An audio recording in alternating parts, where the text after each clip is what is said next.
name is Ariel Ramirez, and I am a joint PA MPH student at Toro in the class of 2024. Like you, I'm currently enrolled in the MPH Health Equity and Criminal Justice concentration. And this semester, I am doing my public health field study with the organization Exonerated Nation. And I'm here to briefly talk to you about an exciting volunteer opportunity for you all.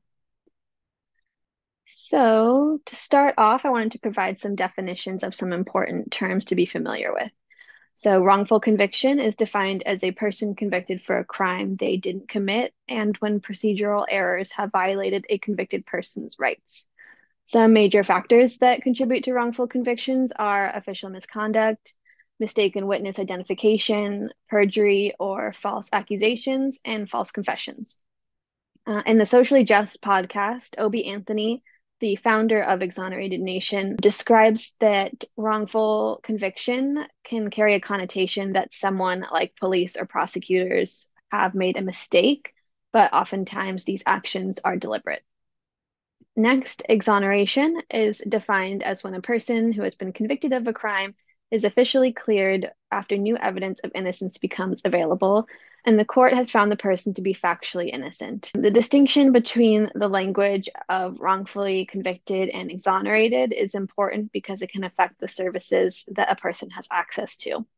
For example, if the court deems a person wrongfully convicted, they may not have access to services for exonerees, like access to housing or education support. So, a little bit about the organization I'm working with right now. Exonerated Nation is a nonprofit founded in 2015 by Obie Anthony, an exoneree who spent 17 years in prison for a crime he didn't commit. The mission of the organization is to meet the needs of exonerees to improve their physical, mental, emotional, and spiritual health that are affected by being wrongfully incarcerated and to advocate for policy changes. So the work that Exonerated Nation does is so important because until recently, there was no infrastructure for exonerees when they returned home.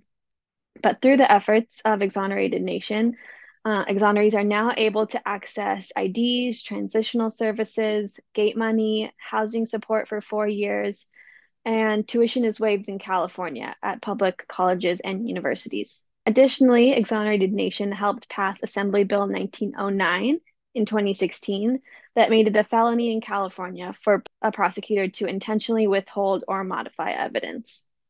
In my field study, I've been able to relate what my classmates and I learned in Professor Kelly's course about the California Exoneree Health and Wellbeing Study. The study was conducted by public health faculty at Toro, who interviewed California exonerees through a joint collaboration between Toro and Exonerated Nation. We learned that peer support and advocacy work were mentioned by almost all participants as being helpful in their healing process. In addition, as part of my public health field study, I was able to participate in Advocacy Day a few weeks ago, where 11 exonerees met at the state capitol to share their experiences with state legislators to advocate for policies to provide services to exonerees. A couple of them are recipients of housing and education bills, and they shared what an impact those policies have had on their lives. And another one of our main objectives that day was to make these bills retroactive. So people who were exonerated before the passage of those bills can have access to that support. There's also a bill in the works that would make for a separate dedicated budget for mental health services for an exoneree if they receive compensation from the Victim Compensation Board.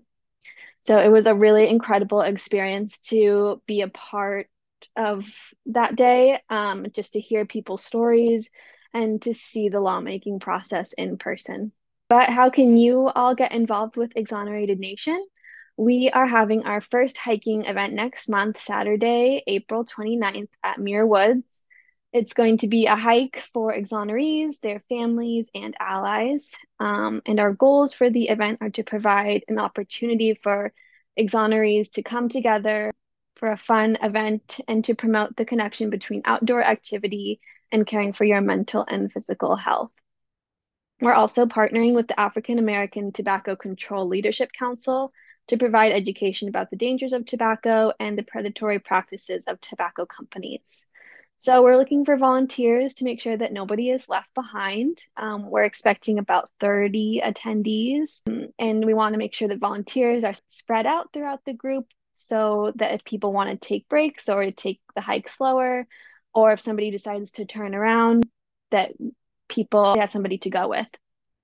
We're expecting the hike to be between 3 to 5 miles, and we are meeting at 8:30 in the morning near Mountain Home Inn. The address is on the slides in Mill Valley. So if you're interested in attending or volunteering, please reach out to me at my email address on the slide as well. So thank you so much for listening. If you have any questions, please feel free to contact me. And I hope to see you all at the Hike for Justice event on April 29th.